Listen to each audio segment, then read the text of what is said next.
Pentakosta ketiga. Pentakosta ketiga adalah pencurahan Roh Kudus yang dahsyat di zaman ini, melebihi yang terjadi di Azusa Street. Pentakosta ketiga akan mengakibatkan penuaian jiwa yang terbesar dan yang terakhir sebelum Tuhan Yesus datang kembali. Pentakosta ketiga akan membangkitkan generasi Yeremia, yaitu anak-anak muda yang dipenuhi Roh Kudus, cinta mati-matian kepada Tuhan Yesus, tidak kompromi terhadap dosa, dan akan bergerak untuk memenangkan jiwa. Pentakosta ketiga lahir di Indonesia dan bergerak ke bangsa-bangsa. Gerakan ini dari timur ke barat dan akan kembali ke Yerusalem. Pentakosta ketiga akan memberikan kuasa untuk menyelesaikan amanat agung, dan setelah itu Tuhan Yesus datang kembali. Adik-adik, kita memulai ibadah kita pada pagi hari ini. Mari kita berdoa.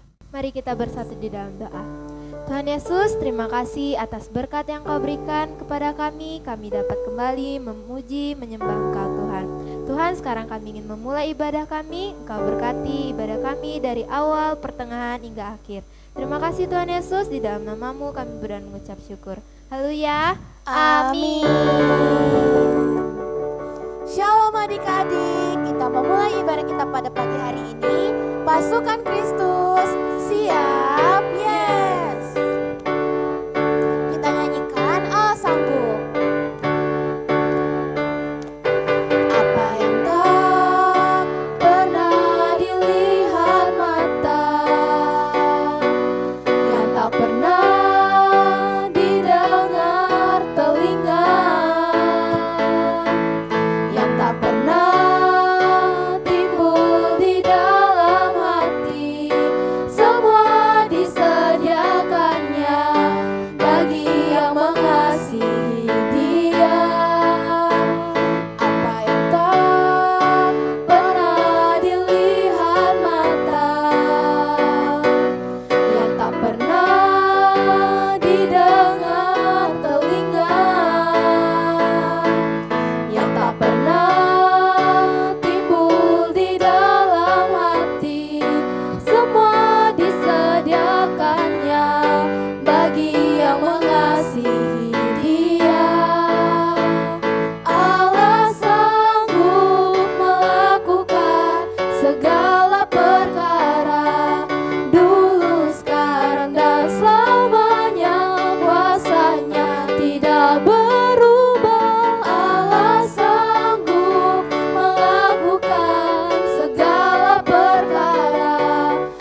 Adik-adik, kita akan menyembah Tuhan.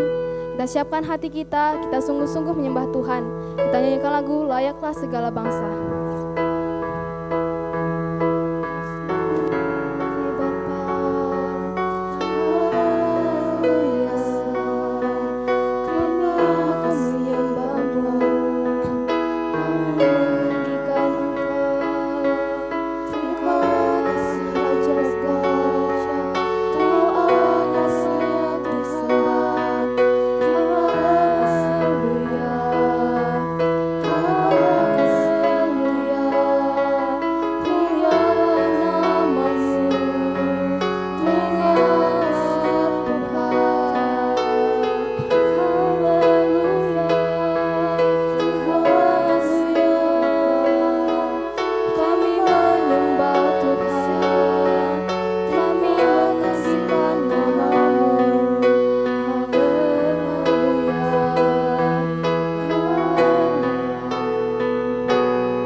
Sebab Kau Allah yang kudus, layak disembah. Layaklah segala bangsa, layaklah segala bangsa sujud kepadamu. Sebab Kau Allah yang kudus, layak disembah,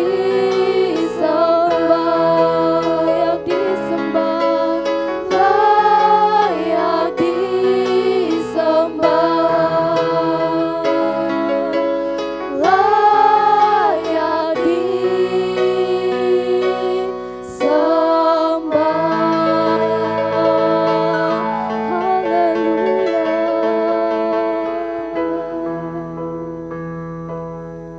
Tuhan, terima kasih Tuhan, kami memberkati bangsa kami, bangsa Indonesia ya Tuhan Yesus. Datanglah kerja-Mu, jadilah kehendak-Mu di bangsa kami seperti di surga ya Tuhan.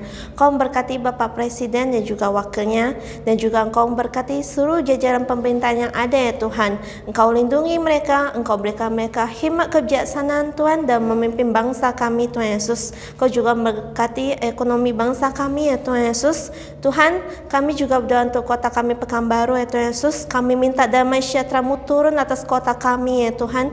Kami minta ya Tuhan Yesus, Kau berikan pemerintah kami hikmat kebijaksanaan ya Tuhan Yesus, supaya kota Pekanbaru menjadi kota yang maju ya Tuhan. Terima kasih Tuhan. Kami juga berdoa untuk gembala kami ya Tuhan Yesus. Kami berdoa untuk Paniko dan wakilnya, juga Pak Gede dan wakilnya ya Tuhan Yesus. Kau berkati juga kakak-kakak sekolah minggu yang ada ya Tuhan Yesus. Kami berdoa untuk mereka Tuhan, berikan mereka kekuatan dan kesehatan selalu ya Tuhan Yesus. Kau juga memberkati keluarga mereka ya Tuhan Yesus. Terima kasih Tuhan, biarlah Engkau meletakkan visi dan misi di hati-Mu kepada mereka ya Tuhan. Tuhan, kami juga berdoa untuk sekolah kami Tuhan Yesus. Kau berkati sekolah kami ya Tuhan, guru-guru yang ada di sekolah kami. Kau berikan mereka hikmat kebijaksanaan agar mereka mampu mengajar kami dengan baik ya Tuhan Yesus. Kami berdoa juga untuk lingkungan sekolah kami Tuhan Yesus. Kami minta damai sejahtera Tuhan turun, biar kehadirat-Mu turun atas sekolah kami juga ya Tuhan Yesus, sehingga sekolah kami menjadi tempat yang kami aman, nyaman untuk belajar ya Tuhan. Terima kasih Tuhan. Kami juga berdoa untuk keluarga kami Tuhan Yesus. Kau berkati Papa dan Mama yang kami sayangi Tuhan Yesus, juga adik kakak kami serahkan mereka ke dalam tangan-Mu Tuhan. Engkau berkati pekerjaan Papa Mama kami Tuhan Yesus, berikan mereka kekuatan dan kesehatan selalu ya Tuhan. Terima kasih Tuhan, Kau juga berkati kami dalam sekolah kami Tuhan Yesus. Kau berkati teman-teman kami semua ya Tuhan Yesus. Tuhan, terima kasih Tuhan, Kau berkati kami semua. Kami mau mendengarkan firman-Mu ya Tuhan Yesus. Kau berkati juga Kak Syarina yang menyampaikan firman-Mu Tuhan, supaya apa yang kami dengar dapat bertumbuh bagi kami Tuhan Yesus. Tuhan Yesus kami berdoa, amin. Shalom adik-adik, Tuhan Yesus sangat baik dan teramat baik buat kita semua. Hari ini kita akan belajar firman Tuhan yang berjudul mendesak. Nanti adik-adik baca firman Tuhannya di Lukas 11 ayat 1 sampai 13. Sebelum lanjut ceritanya, mari tebak suara apa ini? Suara apa itu ya? Coba kita dengar satu kali lagi ya. Suara apa ya adik-adik? Suara burung pelatuk melubangi pohon Kak? Bukan. Suara orang memalu paku di papan Kak? Bukan. Suara sepatu kuda Kak? Salah, bukan itu. Suara orang ketuk pintu Kak? Betul sekali. Jawabannya adalah suara orang mengetuk pintu. Tapi kenapa ketuk pintunya seperti itu ya? Sepertinya orang yang mengetuk pintu seperti itu sedang terburu-buru. Adik-adik, di Alkitab ada loh cerita tentang seseorang yang mengetuk pintu. Dan mengetuknya bukan cuma satu kali, Bukan cuma satu kali loh adik-adik, tapi berkali-kali. Kakak ulangi lagi ya. Mengetuknya bukan cuma satu kali, tapi berkali-kali. Mau tahu ceritanya? Yuk, mari kita dengarkan baik-baik. Perhatikan gambar ini. Ini adalah seorang bapak yang sedang dalam perjalanan jauh atau sering disebut dengan musafir. Dan sekarang ia berkunjung ke rumah sahabatnya, yaitu bapak ini. Cuma ada masalah nih. Apa masalahnya, Kak? Masalahnya begini adik-adik. Waktu itu hari sudah larut malam. Katakan bersama kakak. Larut malam. Dan tiba-tiba perut sang musafir berbunyi. Kriuk, kriuk, kriuk. Wah, bunyi apa itu? Oh, ternyata sang musafir sedang kelaparan adik-adik. Sedangkan di rumah bapak ini, masih ada makanan nggak ya? Bapak ini kemudian pergi ke dapur cari kulkas. Dulu belum ada kulkas ya. Tapi cari di lemari pakaian. Salah, lemari makanan. Waktu dibuka lemari makanannya, kosong. Ternyata tidak ada makanan di rumahnya. Waduh, bagaimana ini?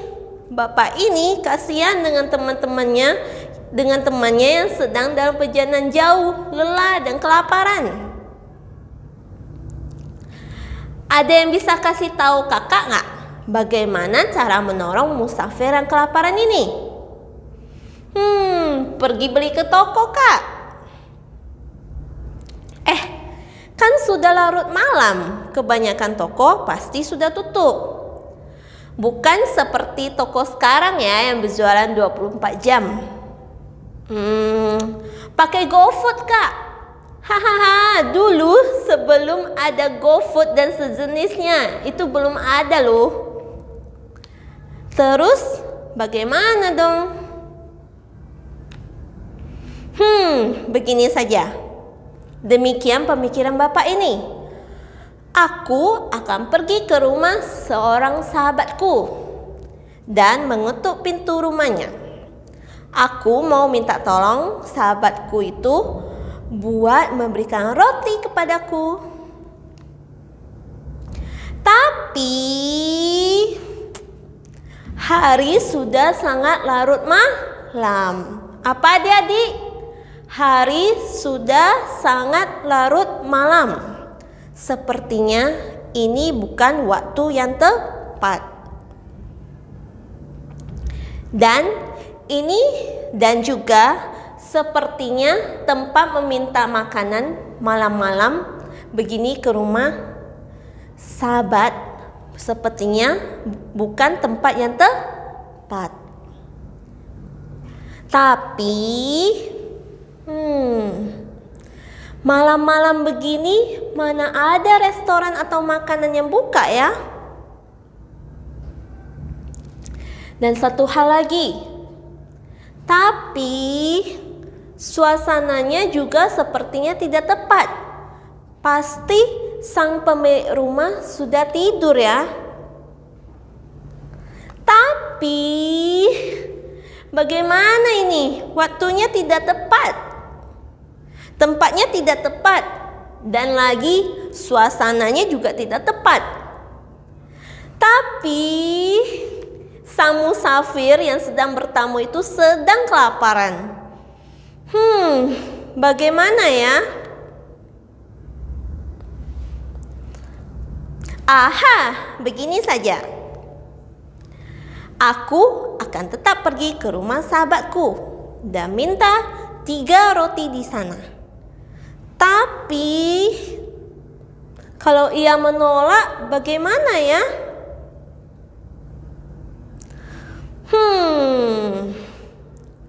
Tapi Aku akan tetap mengetuk pintunya terus-menerus sampai ia membuka pintu buat saya. Aku akan pergi ke sana. Nah, akhirnya adik-adik, setelah banyak berpikir dan berkata tapi, maka orang ini berangkat juga ke rumah sahabatnya. Dan inilah rumah sahabatnya itu. Dan lihatlah, bapak ini datang ke rumah ini sambil mengetuk pintu. Tok, tok, tok, tok. Loh, kok nggak dibuka? Tok, tok, tok, tok. Halo, anybody home? Ada orang di dalam? Tok, tok, tok. Tapi pintu tetap tidak dibuka oleh sahabatnya. Wah, kemana ya mereka? Adik-adik tahu tidak di mana mereka? Mari kita lihat. Oh, rupa-rupanya mereka sedang tidur. Lalu bagaimana ini? Coba adik-adik lihat. Bapak ini terus mendesak dengan ketukannya. Tok, tok, tok, tok, tok, tok. Luar biasa, bapak ini terus mendesak dan tidak jemu-jemu mengetuk pintu rumah sahabatnya. Tidak jemu-jemu artinya tidak lelah-lelahnya. Ia berulang-ulang mengetuk pintu rumah sahabatnya. Perhatikan kata terus mendesak, tidak jemu-jemu dan tidak berulang-ulang. Sekalipun muncul kebimbangannya atau keraguannya karena pintu tidak dibuka-buka. Antara ingin pulang, malu, atau terus mengetuk pintu rumah sahabatnya. Bapak ini sabar, teguh hati, tidak mudah menyerah, dan tidak mudah putus asa. Terus mengetuk pintu rumah sahabatnya itu. Sampai akhirnya dikatakan firman Tuhan. Sekalipun ia tidak mau bangun dan memberikan kepadanya karena orang itu adalah sahabatnya. Namun karena sikapnya yang tidak malu itu, ia bangun juga dan memberikan kepadanya apa yang diperlukannya. Tidak malu dalam versi Alkitab bahasa Inggrisnya tertulis importunity, yang artinya adalah meminta dengan sangat mendesak. Artinya meminta tanpa mengenal waktu, tempat, dan keadaan. Importunity juga bisa diterjemahkan dengan mengetuk pintu bukan cuma satu kali, tapi berulang-ulang. Dan apakah berhasil apa yang dilakukan bapak ini? Lihatlah. Akhirnya sang pemilik rumah keluar dan memberikan roti kepada bapak tersebut. Hore! Tuhan Yesus telah berkata, oleh karena itu aku berkata kepadamu, mintalah maka akan diberikan padamu, carilah maka kamu akan mendapat, ketuklah maka pintu akan dibukakan bagimu. Karena setiap orang yang meminta menerima, dan setiap orang yang mencari mendapat, dan setiap orang yang mengetuk baginya pintu akan dibukakan. Begitulah yang Tuhan Yesus ajarkan mengenai doa. Apa yang kita pelajari hari ini adik-adik? Hari ini kita belajar tentang hal berdoa. Hal berdoa seperti seorang bapak yang mengetuk pintu rumah sahabatnya supaya mendapatkan makanan untuk bapak musafir itu. Mengetuk pintunya bukan satu kali saja, tapi berkali-kali. Ada keraguan, tapi bapak itu terus mengetuk pintu sampai pintu dibukakan. Sama seperti waktu kita berdoa. Kita belajar supaya anak-anak berdoa dengan tidak jemu-jemu atau berdoa dengan tidak lelah-lelahnya. Berdoa dengan tidak mudah menyerah atau tidak mudah putus asa. Seperti ayat hafalan kita hari ini. Kelas kecil dan kelas besar sama ya. Nah, 1 Tesalonika 5 ayat 17. Tetaplah berdoa. Kita ulangi sampai 3 kali. 1 Tesalonika 5 ayat 17, tetaplah berdoa. Yang kedua, 1 Tesalonika 5 ayat 17, tetaplah berdoa. Yang terakhir, 1 Tesalonika 5 ayat 17, tetaplah berdoa. Pasti semua sudah hafal dan tinggal melakukannya ya. Adik-adik yang disayang Tuhan Yesus, apa yang menjadi pokok doa kita hari-hari ini? Bangsa kita, kota kita, papa mama kita, keluarga kita, teman-teman kita di sekolah, dan masih banyak yang lainnya. Mungkin ada yang belum dijawab Tuhan. Tapi, apakah kita mau menyerah? Apakah kita putus asa? Apakah kita ragu kalau Tuhan bisa menolong kita? Apakah Tuhan bisa menyembuhkan sakit penyakit papa mamaku? Apakah Tuhan bisa menolong memulihkan keluargaku? Mari berdoa sungguh-sungguh dengan tidak jemu-jemu. Ingat janji Tuhan. Mintalah, maka akan diberikan kepadamu. Carilah, maka kamu akan mendapat. Ketuklah, maka pintu akan dibukakan bagimu. Karena setiap orang yang meminta, menerima, dan setiap orang yang mencari, mendapat. Dan setiap orang yang mengetuk, baginya pintu akan dibukakan. Mari kita satu dalam doa. Tuhan, terima kasih Tuhan, kami telah mendengarkan firman-Mu ya Tuhan Yesus. Biarlah seperti firman yang kami dengar barusan, anak-anak dapat mengerti Tuhan Yesus tentang hal berdoa. Biarlah Engkau berikan mereka Roh Kudus-Mu, membimbing mereka dari kecil, mengajari mereka supaya mereka dapat dengan tidak jemu-jemu, tidak lelah-lelahnya berdoa kepadamu ya Tuhan. Mereka selalu berharap dari kecil kepadamu ya Tuhan Yesus. Kau jamah setiap hati mereka, Engkau lindungi mereka dimanapun mereka berada ya Tuhan Yesus. Dalam nama Yesus kami berdoa. Amin. Tuhan Yesus berkati. Dalam lindungan Allah, orang yang duduk dalam lindungan yang maha tinggi dan bermalam dalam naungan maha kuasa akan berkata kepada Tuhan, tempat perlindunganku dan kubu pertahananku, Allahku yang kupercayai. Sungguh, Dialah yang akan melepaskan engkau dari jerat menangkap burung, dari penyakit sampar yang busuk. Dengan kepaknya ia akan melindungi engkau, di bawah sayapnya engkau akan berlindung. Kesetiaannya ialah perisai dan pagar tembok. Engkau tak usah takut terhadap kedahsyatan malam, terhadap panah yang terbang di waktu siang, terhadap penyakit sampar yang berjalan di dalam gelap, terhadap penyakit menular yang mengamuk di waktu petang. Walau 1000 rebah di sisimu dan 10.000 di sebelah kananmu, tetapi itu tidak akan menimpa kamu. Engkau hanya menontonnya dengan matamu sendiri dan melihat pembalasan terhadap orang-orang fasik. Sebab Tuhan ialah tempat perlindunganmu. Yang maha tinggi telah kau buat tempat perteduhanmu. Malapetaka tidak akan menimpa kamu dan tulah tidak akan melekat kepada kemahmu. Sebab malaikat-malaikatnya akan diperintahkannya kepadamu untuk menjaga engkau di segala jalanmu. Mereka akan menatang engkau di atas tangannya, supaya kakimu jangan terantuk kepada batu. Singa dan ular tudung akan kau langkahi, engkau akan menginjak anak singa dan ular naga. Sungguh hatinya melekat kepadaku, maka aku akan meluputkannya. Aku akan membentenginya, sebab ia mengenal namaku. Bila ia bersuruh kepadaku, aku akan menjawab. Aku akan menyertai dia dalam kesesakan. Aku akan meluputkannya dan memuliakannya. Dengan panjang umur akan kukenyangkan dia, dan akan kuperlihatkan kepadanya keselamatan daripadaku. Shalom anak-anak yang Opa kasihi di dalam nama Tuhan Yesus.